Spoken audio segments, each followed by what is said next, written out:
So just a few little tips and tricks. I don't know that I would try calling brokers for sure. Harassing brokers, absolutely. I don't know that I would try those tactics on an owner though, because it would definitely turn me off. I have a follow-up question to the distributors. Where do you Mhm. find good distributors? Do you guys have a list in either of y'all's communities, or is there a list that we can find?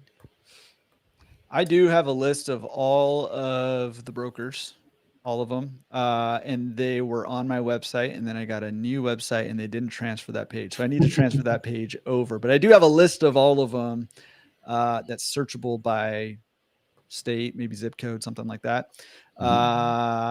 So I'm gonna, because I just, when you asked that question, I was like, oh yeah, that never got transferred over. So I'm gonna get that transferred over. So if you're, on the email list, look out for an email and I'll send that over. But I mean, you could just Google Speed Queen distributor, Hips distributor, Dexter Mhm. distributor, Electrolux distributor near me, and you'll find them. Yeah, I do want to point one thing out because she said good distributors. I'm not sure that I don't know of anyone I've considered trying, and I don't even know how I would do it, but I don't know anyone that has a vetted list of distributors. Now, if you just want to know these are the distributors, this is Dexter in Cincinnati, and this is whatever, those things are not too hard to find. And if you're in a market, I mean, you don't really care what distributors are in LA if you're in Cincinnati, for example. But if you just call the manufacturers, they'll tell you who their local distributor is. And so you just tell them what market you're in, Atlanta, Georgia, or whatever. They'll tell you who their Hips distributor is in that market. And a lot of times even send you an email with the information, the address, and so on and so forth. Unfortunately, most distributors are not very sophisticated business owners.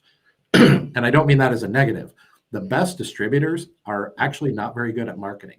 And the reason why is they're so good at what they do that their name kind of sells themselves, their reputation precedes them, and they don't need to do marketing. So they don't really do any paid marketing. A lot of times they have an archaic website.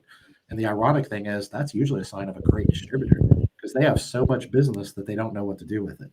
The people that are doing aggressive marketing and hustling, those are the people that usually either new to the business, which doesn't necessarily mean they're bad, or they're trying to overcome a reputation that is not a great reputation. So it's a little bit backwards in that sense in a lot of markets. Of course, the bigger markets, you're going to have bigger distributors with bigger infrastructure and things like that too.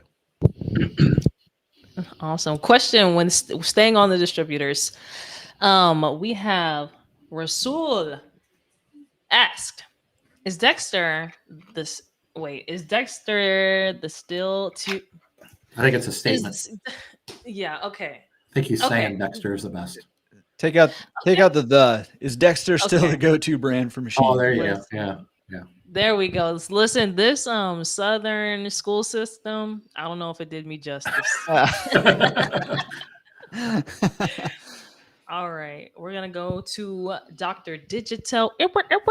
Well, real quick, I wanted to hold what's on. Because Rasul's question is Dexter the go-to? I think it brand is for now that I machine? reread it. Yeah, I think it is a Yeah. question. You're right. So I mean, Dave, you can jump in on this too.